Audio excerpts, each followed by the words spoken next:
Barack Obama wants more internet regulation of free speech. Everyone wants more internet regulation of free speech. Aren't you sat at home right now saying, won't someone please regulate my free speech so big tech can get on their job of taking all our money? Hello there, you 5.5 million awakening wonders. Together we voyage onwards. Isn't it complicated being alive? Isn't it difficult to hold differing, distinct, often opposing opinions? Isn't it awkward and interesting to see people that you once thought were incredible joining the bandwagon of state-sponsored censorship for all but the most powerful voices in the world? Like, if you're me, and I am, I remember when Barack Obama came to power thinking, this is brilliant. This charismatic, interesting politician who will surely have a vested interest in ordinary people of all races and advancing the interests of folk that exist outside of that centralized pyramid of power. Tech oligarchy, media, big business, state-sponsored corporatism. Barack Obama is the voice we need. We had a similar thing in our country. I'm from the UK. Tony Blair, when he came into power, this is going to be different. This is going to be new. This guy, no, he's just doing wars everywhere whenever he gets a chance. And the same with Barack Obama. It makes you think, doesn't it, that these systems cannot produce figures that will ultimately do anything other than represent the interests of already powerful institutions. But that's just what I think. Let me know what you think in the comments below. If you're not a subscriber yet, subscribe right now, please, and turn on that notification bell, because I need to know that you know when I'm talking. I hate the idea that I may say something and you not listen to it. That makes a fella insecure, so as it does. Okay, let's get on with this story. Barack Obama gave a speech at Stanford University in which he advocated for more big tech control over our free speech. Let's get into it. In a recent speech delivered at Stanford University, President Barack Obama called for more censorship of social media speech. They're really pulling out the big guns now, aren't they, with the misinformation? Quick, get Obama out. We can't have creaky old fart-ass Joe. Joe, say that misinformation is a problem. Oh, the misinformation. Oh, no, I did a misinformation. Get Obama. Tony Blair, all these people that they consider are valuable, valid voices in this discourse, for me, are the voices that create the doubt, the criticism, the cynicism, the downright skepticism about everything that goes on in this conversation, because we've seen the decisions that they made. We can review the Obama administration now. We know what was promised and we know what happened. We can't say, oh no, but remember 2008, it was so good. Shepard Fairey did those amazing posters. Let's get into it. I think that they're concerned about the emergence of new platforms. Elon Musk has taken over Twitter. Platforms like Rumble have emerged now where free speech is a priority. Time to drag Obama out of retirement. Quick, people might still remember you positively. Free speech, I think, is a fundamental principle. Free speech should be used responsibly. We shouldn't be unkind and cruel to each other. We should be discerning about lies and what they call misinformation. But you've got to be aware by now that the biggest threat to your freedom is not you, it's centralized state authority. You might do some misinformation, someone else might do some misinformation. Yeah, I'm also a little tiny bit concerned about the state itself and its relations with corporations and big media. Couldn't that create any problems? Oh no, don't worry about that. If we just keep giving them more and more power, everything will be all right for you in your life. Just observe the trends. He argued that without regulation, social media will have frightening implications. People are dying because of misinformation, Obama said. That's a bit of a vague sentence to come out with. People are dying of misinformation. Misinformation is subjective in lots of areas, isn't it? Whose misinformation? Misinformation usually means, customarily, and certainly these days means, we want to censor particular aspects of the debate. That's what the powerful have always offered. We'll keep you safe. Give us your money through taxes and do as you're told. There's nothing new going on here. That's the traditional relationship between the sovereign and the governed. The irony is saying people are dying because of misinformation is in itself misinformation, because it's a reductive simplification full of biases intended to direct you to a certain set of decisions and also to enhance the power of already powerful big tech groups. Obama continued to say that the profound change that's taken place in how we communicate and consume information is one of the greatest threats to democracy. Bloody hell. Democracy ain't in great shape. I've got to tell you, and it's not been in great shape for a long while. Democracy is not like, we've got democracy, but by God, it's under siege. Democracy is a total mess.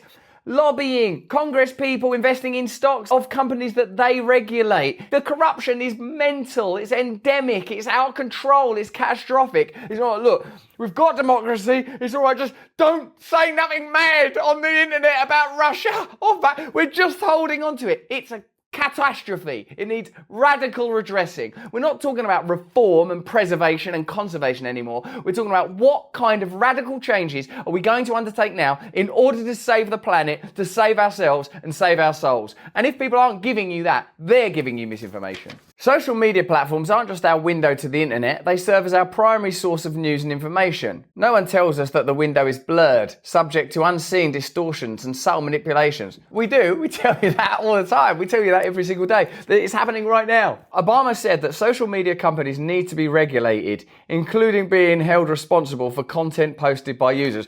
Elon Musk bought Twitter. Right, make social media companies responsible right now. I am up for regulation of big businesses, generally speaking. The incredible ability to generate profits, the ability to not pay tax, the ability to obfuscate and mask their actions and intentions. But what this is talking about is the ability to control the public sphere, the ability to control the public conversation, the ability to crush dissent. That's what this is. This is not about helping you. This is about preventing you participating as an autonomous, free individual in the conversation about your lives and your culture. Why don't they point out that big tech also harvests and controls your data, steals your data, and in collaboration with the government seeks to modulate and control your behavior? No one's seeking to control that aspect of big tech. Oh, that's the profitable aspect of big tech, where big tech gets to steal from you, give to the government. It's been proven, it's been demonstrated, it's been shown again and again. No one's interested in that. Where's that speech? If we do nothing, I'm convinced that the trends we are seeing will get worse, he said. Without some standards, the implications of this technology for our elections, for our legal system, for our democracy, which I want to control absolutely, and I don't want any dissent in, for rules of evidence, for our entire social order are frightening and profound. Wouldn't you feel a lot more confident in Barack Obama if he went out and goes, listen, I know we've done all sorts of shady stuff. You only need to look at what's happening with Assange right now. The dude's going to be extradited. Snowden's still banged up in Russia simply for revealing the true nature of government power and our liaison with big tech companies. Furthermore, it's pretty clear that stuff did go on with that Hunter Biden laptop and we weren't entirely transparent about that. A little bit of misinformation went on there. I'm also concerned though about your health, because then immediately I might start listening because there's some transparency, there's some accountability, some openness, rather than just trotting out a respected statesman and former official who, in my opinion, squandered that moment of hope and change by simply doing what people in that position have always done, bailing out big banks, going to war in countries that may or may not have resources, and then turning up 10, 15 years later to offer us more of the same and saying it's for our benefit. We've already seen what it looks like when this dude's in charge. Tech platforms need to accept that they play a unique role in how we as a people and people around the world are consuming information, and that their decisions have an impact on every aspect of society. With that power comes accountability. Yeah, indeed. And in democracies like ours, at least the need for some democratic oversight. Obama singled out former Trump advisor Steve Bannon and Russia's President Vladimir Putin as people who have leveraged misinformation. I'm not saying that Trump or Bannon or Putin are great guys, but I'm saying that I would accept critiques of those individuals more heartily and readily from someone that was willing to be open and transparent and indeed accountable about their own shortcomings, about their own evident failings. And unless this report didn't include it and I didn't do my research, I think that would be in the news, wouldn't it? If Obama come out and said, the Hunter Biden laptop thing, shady. We shouldn't have suppressed that. It's going to make people cynical about the outcome of that election. We made a mistake there. Also, we know that the Assange, Snowden stuff was dodgy. I'm sorry that during my entire presidency, we were always bombing some Middle Eastern place or another. That was wrong. I shouldn't have been doing that. But remember, we did kill bin Laden. That was a good day, wasn't it?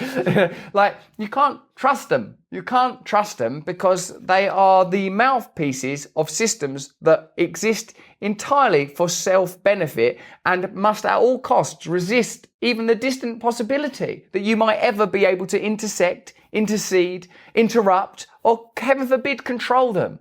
Democracy, as you by now surely know, is a sham. And its most powerful figures are its salespeople, its spokespeople. They're not there for you. If they were there for you, they would talk about ways that you could have more power, not less power. They would talk about ways they could moderate and control powerful institutions, not further empower them. They would speak openly about the evident and obvious injustices that we've all seen take place within these titans, within these apparent pillars of media, the corporate and state world, and in particular the relationships between them. None of that is happening, and there is a reason for it. That is at all costs what must be preserved. The pyramid of power can never be interrupted. And the only thing, guess what? The only thing that can interrupt it is you. You and me and all of us together. And as long as we can't speak properly, can't communicate correctly, are distracted by minor cultural, racial, gender, sexual, economic differences amidst the melee of us, then we are no threat to them. But just to make sure, let's make sure that they can't talk freely on the internet. Autocrats like Putin have used these platforms as a strategic weapon against democratic countries that they consider a threat, he said. I bet America do that as well. Don't you imagine that they do disinformation, misinformation, stir stuff up? We know they do. There's evidence of it in Latin America. It's not necessary for people to believe this information in order to weaken democratic institutions. You just have to flood a country's public square with enough raw sewage. I disagree with that wholeheartedly. I think that you should have access to all of the information. I'm not afraid of what Steve Bannon might tell me or what Vladimir Putin might tell me. I'm afraid he might attack me with a nuclear missile. I'm not frightened of what he might say to me or he might leverage misinformation at me. I think we should be equally discerning about all potential sources of information and then over time establish trust and relationship with a variety based on our personal experiences, our differing needs and opinions. Any attempt to control the information that comes in and to control your thoughts. What do they think of us? They think that we're stupid and that we can't be trusted to discern correctly. Clearly that's true. And they think that we're malevolent, that we have to be heavily governed and heavily controlled. I think the opposite. I think that you are bright. I think that you are beautiful. I think you're capable of making your own decisions. I don't think you need me or anybody to tell you what to think. You've been through things that I will never understand. You've experienced things that I'll never understand. You have different opinions from me for reasons that I can't comprehend and perhaps never will. And I believe in your right to be and do all of those things, aside from some pretty obvious principles that crop up in ideologies, philosophies, and theologies across the world. Don't kill each other, don't hurt each other. I think that we should be free to do whatever we want to do, to be whoever we want to be. I don't want Barack Obama or Steve Bannon or Vladimir Putin to be in charge of that. So look at who is advocating for more control, look at who is advocating for less control, and you decide for yourself who you think is the greatest threat to your freedom. Is that to raise enough questions, spread enough dirt, plant enough conspiracy theorizing that citizens no longer know what to believe? Oh, so you know what to believe. You already know democracy is in trouble. You already know that a significant number of your Congress people, all of them, are receiving lobbying money. You know that many of them are invested in stocks. That's significant information. Deal with that. Deal with that information. Forget misinformation. Come out and say, right, never mind misinformation for a while. We're stopping that. And the Wall Street and Washington revolving door, that don't move no more. And that's affecting me personally because guess what I've been doing since I've been president? That would garner a little more respect and a little more trust than just more measures that look like they might lead to you not being able to express yourself on your phone. Obama says he was not surprised to learn that Putin was accused of trying to influence the 2016 presidential election through social media. It's been pretty conclusively proven that that was made up and paid for by his mates. Here's Glenn Greenwald, the Pulitzer Prize-winning right-wing fascist. A group of former intelligence and national security officials on Monday issued a jointly signed letter warning that pending legislative attempts to restrict or break up the power of big tech monopolies, Facebook, Google and Amazon, would jeopardize national security because, they argue, their centralized censorship power is crucial to advancing US foreign policy.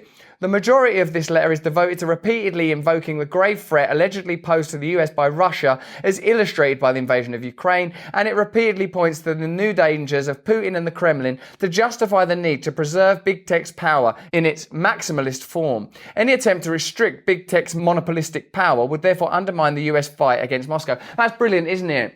That is one interesting perspective, that just as people start to become really powerfully, strongly disillusioned en masse with their institutions, as trust breaks down post-pandemic, as people think, oh no, Joe Biden, it's not any better, is it? Oh no. Hey, never mind that, guys. Big threat coming. big threat coming. Sit and quake in your little houses and shut up and trust it all to mummy and daddy over at big tech and the state. As long as you're frightened, as long as you're disillusioned, as long as you can't trust anybody, and as long as you can't trust yourself, you're malleable, you're fodder. While one of their essential claims is that big tech monopoly power is necessary to combat, i.e. censor, foreign disinformation, several of these officials are themselves leading disinformation agents. Many were the same former intelligence officials who signed the now infamous and debunked pre-election letter fraudulently claiming that the authentic Hunter Biden emails had the hallmarks of Russia disinformation. But we've already seen how they control, manage and manipulate misinformation or information, or those two subjective terms that are interchangeable according to the will, whims and agenda of the powerful. Former Obama Director National Intelligence James Clapper and former Obama CIA Director Michael Morrell, former Obama CIA Pentagon Chief Leon Panetta.